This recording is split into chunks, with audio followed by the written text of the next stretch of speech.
what is your life going to look like in 5 to 10 years as a business owner, as a content creator? And I'm asking this question because my mentor helped me to really start to shape the framework of where I want to go in business ownership and content creation. And we talked just a little bit about this in the last video that I did, but I wanted to go in depth and I wanted to kind of give you a play-by-play based on the information that I now have and what I've started working with to go forward. So first, I want to ask you that question. 5 to 10 years, where do you see yourself? Now, if you're anything like me, that's a very difficult question to answer because quite honestly, I got delivered from the spirit of looking so far ahead of my life. I kind of let God guide me on the path that I'm supposed to be on. So I have a really hard time thinking about like, oh, 5 to 10 years, I'm going to be doing this very concretely. I don't really tend to do too much of like placing my hands in the business of the future. I make sure that I have security. I make sure that I am doing the things that are necessary. But I do think that even if you think the way that I think about this, this will be a beneficial exercise for you. It is going to take some time, so I would get out some pen and paper.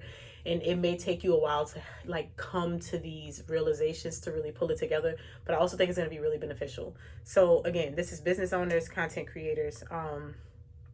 Let's talk about it. So when I project myself, if you will, into the future, 5 to 10 years, one of the things I realize is I'm already living the life that I want to be living in 5 to 10 years. The only difference is going to be that my children are much older. And what do I mean by that? I'm a stay-at-home mom.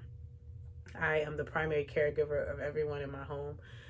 I enjoy a very slow and satisfying life. I'm not living in lack. I have a very good life.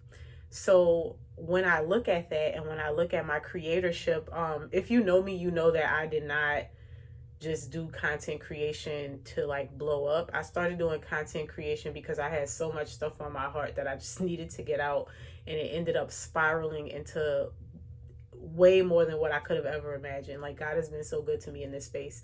And so when I started realizing what was happening, I realized, wow, I'm just being purpose driven. I'm just working on a thing. Like I'm really good at teaching. I have a lot of patience. I have a lot of understanding about certain things. I love reading books and sharing what I learned.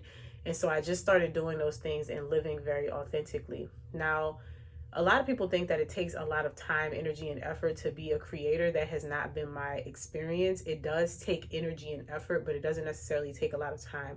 I'm telling you all of that because I realized that why I say my life now is very similar to what I would imagine I would be doing in a few years. The only difference is I'll probably be living on a farm. I'm still in my house, but I'll probably be primarily living on a farm. And so the reason though that I'm able to enjoy my life in that way, even as becoming a content creator, is because my work is limited to like an hour or two per day. And I know that is so hard for people to understand and to wrap their head around. And a lot of people, like when I first said post X amount of times per day, they don't even believe that you can get all that I get done in 2 to 3 hours, 1 to 2 hours a day. I said 2 to 3 hours, 1 to 2 hours a day. It's possible. What makes it impossible is if you're not making sustainable content. And I talk about that a lot, so I'm not going to go into depth on that in this video. I want to kind of stay focused on the task. So for me, now granted, I have this YouTube channel. I have my primary YouTube channel. I also have a faceless YouTube channel, and I post on all of those channels weekly. One of them just about daily. This one I'm no longer posting daily. I'm posting once a week. I have a podcast. I also have a blog that I manage. I run Wifey School once a month. I have a TikTok where I post like 5 to 7 times a day, every day except for the Sabbath. I take off. I also have Instagram and Facebook, which are connected. So imagine I have all those things going on. It must be so difficult to manage. It must take so much time. It does not. It takes intentionality, and it takes for you to actually be efficient and not just busy. It takes for you to be productive in the time that you allow yourself to work. And the reason that that is so significant to me, that I don't work more than that, is because anything more than that is going to be a burden to me. So for instance, there's not an amount of money that you can pay me to work 8 to 10 hours a day. I'm just not going to do it. And I know that sounds very extreme and privileged, but it's because I can't give and work past my actual capacity to function. And so if I'm physically laboring, working, thinking, whatever, for 8 hours, 9 hours, 10 hours a day, I may as well go back into the 9 to 5 space, which eventually I will be, because we talked a little bit about my plans with law school. However, even in doing that, I don't see myself working these long, strenuous days and exerting all this energy for the sake of money. Anything that I do going forward is not about how much money I'm going to get. Yes, I intend to be paid for my energy and efforts, but I'm no longer looking at myself at a scale of what I get paid per hour. And I realize that that's something that a lot of us do. If you had a job and now you're in like a business or the creator space, you're still thinking about how much do I get paid per hour, when really getting paid for your creativity is such a crazy thing, because you can just get paid thousands of dollars for not working 40 hours a week. And it's something that you really have to start to wrap your head around in a different way. Because what I realize now is, as a business owner and as a content creator, my wages, my salary, the money that I make is based on output, impact, and transformation that I can give to other people. That's it. Like, even when it comes to TikTok Shop and getting affiliates, if I can present the product and make it as impactful for the person watching the video as it actually is for me, that's how I sell.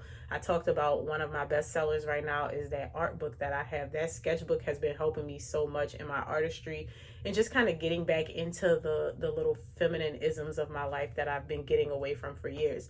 But anyway, let's get into how this is actually going to help you, because I did ramble just a bit. So the first thing that we talked about, and the reason that I brought all of that up, is because lifestyle management is going to be important before you even start talking about numbers. And so for me, when I was explaining this to my mentor about how, like, I don't see myself physically exerting myself to work for longer than 2 hours a day. And so she was like, okay, that's cool. Like, let's talk about how that is going to look. You're probably going to need an assistant, especially if you're going to continue to do wifey school, if you're going to crank it up to like once a week instead of once a month, however that's going to look. If you only want to work 2 hours, you know that wifey school is an hour and a half every day, once a month, right? For 5 days, you're going to need an assistant, because if the class is an hour and a half, chances are you're going to be working like 3 hours, and then you're also going to be exerting energy to continue making content for that week. And I was like, oh yeah, that makes sense. So we talked about that. And I want to also point out, like I said, there's no amount of money that you can pay me to work that much, because I really value what I do in my life. And so I need 2 hours to just read, not to work, but to read. Whether or not I'm going to share that material with people doesn't matter, but I need those 2 hours to spend by myself reading. I need time to be with God. I need time to take my walk. I need time to drink my tea in peace. I need to be with my children. I need to be able to pick them up and drop them off wherever they got to go, because I want to be the person to do that, right? And so I want to be in my garden. I want to do all of these things, and that is why working for extended periods of time is not going to work for me. I got 2-3 hours in me. After that, ain't no more work. I have to go recharge. And I know, again, that's going to be different for everybody. Maybe your capacity is bigger. It doesn't matter what my story is. I'm telling you that so that you can kind of help yourself with this framework. So understanding what you want your life to look like and then building your life around that. Okay, cool. So if I want to work 2 hours a day, no more than 2 hours a day, one of the things that she told me, one, you're probably going to need an assistant. If you're going to need an assistant, let's try to itemize how much time you're going to need that assistant for every week, and how much do you want to pay that assistant, right? And then we need to calculate that in. Then we started talking numbers. So now you figure out, once you have your lifestyle lined up, let's say you want to work 4 hours a day, 3 hours a day, whatever it is, figure that out. Now you have to figure out how much you want to earn, and then you have to break that down based on what products you have. So when I broke down how much I want to earn potentially with the products that I have, then it's just a matter of playing with numbers, right? So for instance, let's say, I'm gonna make it an even number. Let's say you're in your business and you want to earn $10,000 a month. It doesn't have to be 10,000, but just for the sake of even numbers, let's say you want to earn 10,000 a month. You are getting paid from creatorship, as far as like you're on TikTok and you're in the creator rewards program. You also get paid from YouTube monetization. You get paid from TikTok Shop. You have an ebook And maybe you do like a live challenge every month. So you have 5 ways that you can get paid: your challenge, your ebook, TikTok affiliate, TikTok shop rather, TikTok creator rewards, YouTube revenue. The revenue that you get from social media, I don't like to calculate that in because it does fluctuate. But let's say you consistently hit over a certain amount, then I would just do like the baseline when you're doing these numbers. So you want to make $10,000. Let's say every month you earn 1,000 with TikTok shop, 1,000 with TikTok creator rewards, and 1,000 with YouTube. Okay, that's $3,000. You have 7,000 left that's unaccounted for. So now you look at your other products, let's say your course and your ebook, and you kind of play around with the numbers. How many of these courses need to be sold in order for me to hit my quota? So let's say you take the 7,000 and you say you want 3,000 to come from the ebooks and 4,000 to come from the course.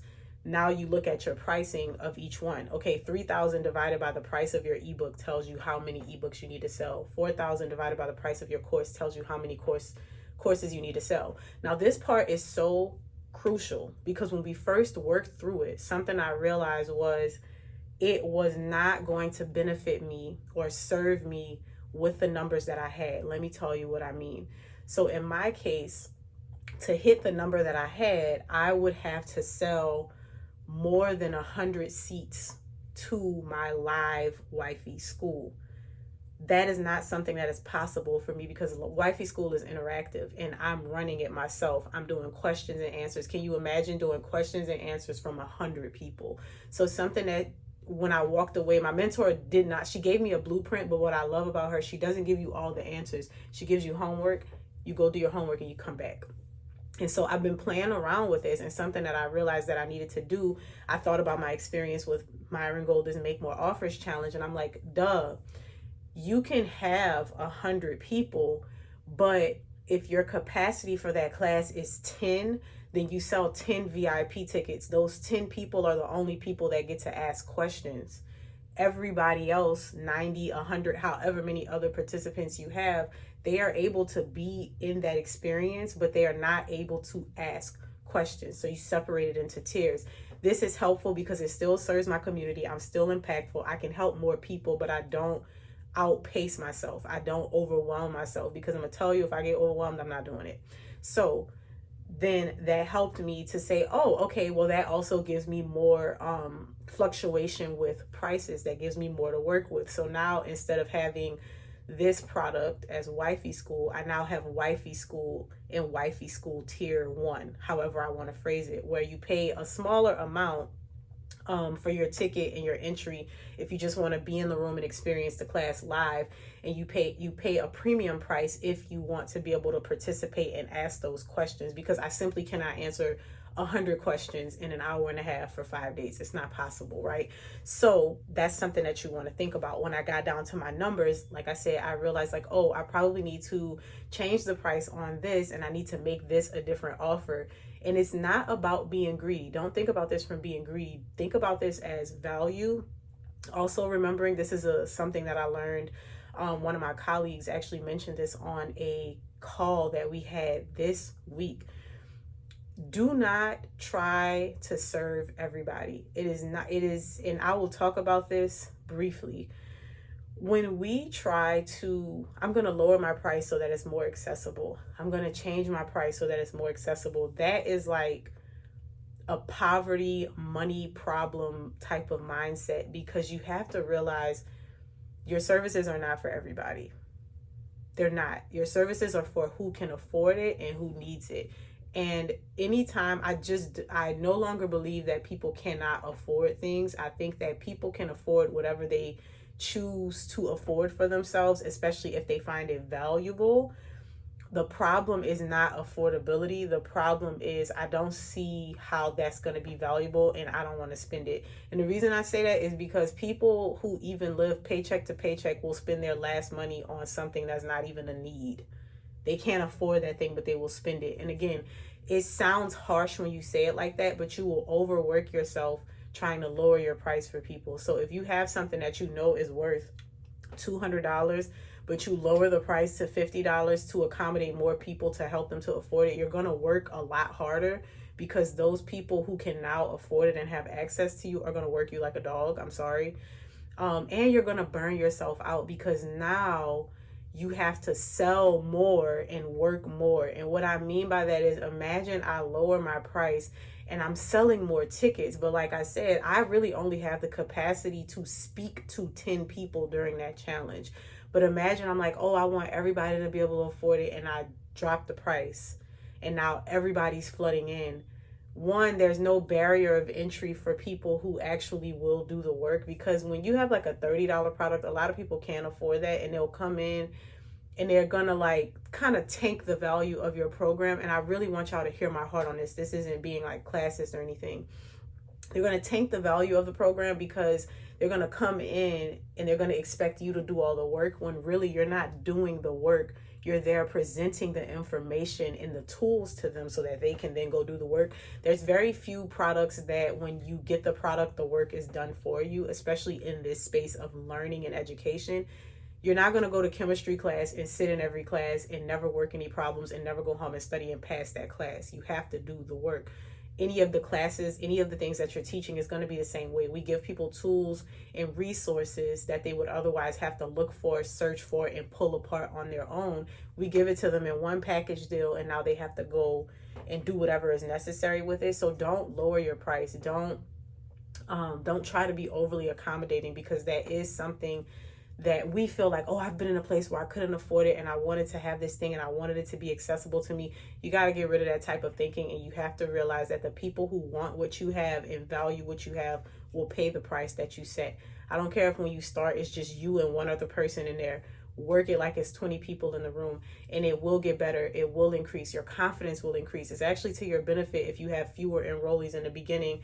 I had, the first time I ever did wifey school, I had like 30 some odd people. And then the second time my enrollment actually dropped, but I also increased the price.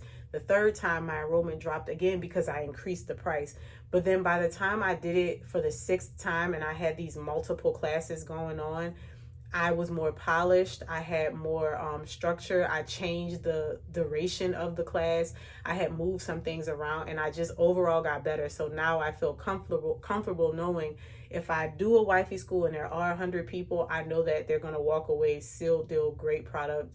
They're going to learn something. They were learning something in the first round, but it was my very first time doing it. So I know it wasn't as polished. So it's actually to your benefit when you have a lower enrollment, to start off with. So keep that in mind. And also keep in mind that everybody who enrolls is not going to show up. That's also not your problem. Everybody who comes and participates is not going to show up. I'll talk more about like what to put inside of those things as we go, because I do feel like I have a good cap on that. Like I get really good reviews on my product, on my products. But anyway, going back to the pricing. So that's why you want to be intentional about your pricing. Make sure that your pricing makes sense, because if you want to have this amount of money, the numbers actually have to add up to that. And let's say you're doing the numbers and it's like, okay, well, to get 4,000 from the course, I need to sell 2,400 of them. It's like, wait a minute, that's way too much. That means if you have to sell 2,400 to get to 4,000, that means that you're going to be working really hard at trying to generate more leads. Because remember, to get 2,400 sales, like actual people to buy from you, you have to get like 10 times that in leads or eyes on the product. That's a lot. It's not impossible, but it's a lot. And so what you may have to do is consider that your products are probably too cheap. And if they are cheap in that regard, is it because you didn't pack it with value, or is it because you don't value your product? Like, what's going on with that? Fix it and adjust the pricing. So for instance, when I first did wifey school, it was like $30. And that was because it was the very beginning. I knew that it was the beginning. I wanted a lot of people to join. I wanted to get feedback. But as I got up there, the price has increased. The price has increased. And if you cannot pay that price, I'm so sorry. And the reason I can say I'm so sorry is because I put out so much free content that you can learn from. I have a $30 book that you can download. I have another book that I'm about to put out that people can buy. I have other more affordable resources. That's the purpose of, like I said with the example, maybe you have an ebook and you have like a live seminar that you do. but you don't have to lower your price for people. You can make things affordable. Like I said, I have free content. I know by now I have over 1,000 videos across all of my platforms. If you don't want to pay, go do the homework of looking through my material, right? So you have to take yourself seriously too in that regard. So if you find that the numbers are just too much, like I have to sell too many of these products to get to this number, it's probably because your price is too low. So raise your price. And if you don't feel comfortable raising your price, maybe you need to revamp your program so that it is actually more valuable. And be comfortable with it. Say your number, say your number, say your number. A lot of this is we get discouraged when we get our first no, but you just have to keep going. So that was one thing that I feel like was really the biggest takeaway, because it took us so much time to go through this. But also understanding that once you have the numbers, you're not going to start hitting those numbers next month. That's just what you know you're working towards. So like I said, if I knew 5 to 10 years from now, I want to work 2 hours a day, I want to earn $10,000 a month. That's not my actual numbers, but whatever, it doesn't matter. I want to work 2 hours a day. I want to earn $10,000 a month. What the numbers help you to do is to realize that this needs to be my price. And even if next month, like I said, you may only sell 5 books in 2 courses, and you may only make $1,000 out of the 10,000, but the point is those are the prices you need to have, and you need to know how many you need to work toward, and you will hit it as you continue to grow, right? So this is something that I feel like if you walk away with this, I'm not gonna give you all the rest because it's gonna be too much in one video. You're not gonna do it. So start with that. Start with that. When you walk away from this assignment, you should feel a little overwhelmed, but also a little encouraged, because like I said, you're taking the pricing and you're looking at your goal. Because what my mentor mentioned to me was, if you never look at it in that regard, you're constantly just going to be trying to like work, and then you're going to be doing too much of what you don't want to do, and you're going to lose your focus. But if you know, okay, I need to hit these numbers, and you just keep going, eventually you're going to hit those numbers if you're doing everything else right. But we'll talk about the everything else in another video, because this was already too much. So you're going to organize whatever products and services you have. You're going to itemize it. Again, if you're getting paid from all the other avenues, great. If you're not getting paid anything, that's great. That's actually a great starting point, because you can start to think about these things before you have a community. So don't feel discouraged if this is not like, oh, I'm not even there yet, I don't have products. Start creating products. Whatever you're talking about consistently, whatever your products are, start pricing them appropriately, start offering them, and stop thinking, oh, I have to grow my community. No, you don't. I said before, I was making sales on my YouTube channel when I only had 300 subscribers, right? It's not about how big your audience is. It's about how tuned in your audience is to you. If you want to know how to make money on TikTok Shop, if you want to know how to make money on TikTok, if you want to find out about those things, I have tons of videos on it. Just go back on my channel and check. But otherwise, I just want you to start creating. And I want you to, if you're in the very beginning, like I said, do not overlook this. Whatever products you have, whatever products you can create, start creating them, start doing the math, and start outlining your life and living in a way that you would want to live years from now. And the last point that I want to make about now versus years from now is, if you set up and you think about how you want your life to look in the future, you need to not be compromising on any of those things right now. So if I know I want to work 2 hours a day in the future, I should not be working 12 hours a day now, and I should not be overextending myself in any way. Yes, there's going to be some times where I work more if I'm on a deadline or I really need to get some things done, but you want to start pulling that version of yourself closer to you so that you're not doing anything out of alignment. You also want to minimize the things just to be making money if you don't have to do them, because those are things that are going to cost you extra time and energy, where you could actually be creating things and building your business more sustainably. So I'm not sure how many more videos I'm going to do on this particular topic. I just wanted to pause from the creatorship in my journey to share this, because I feel like this is such valuable information that a lot of y'all would actually benefit from if you're able to use it and do it right. So that's all I have for today. I will see you next week.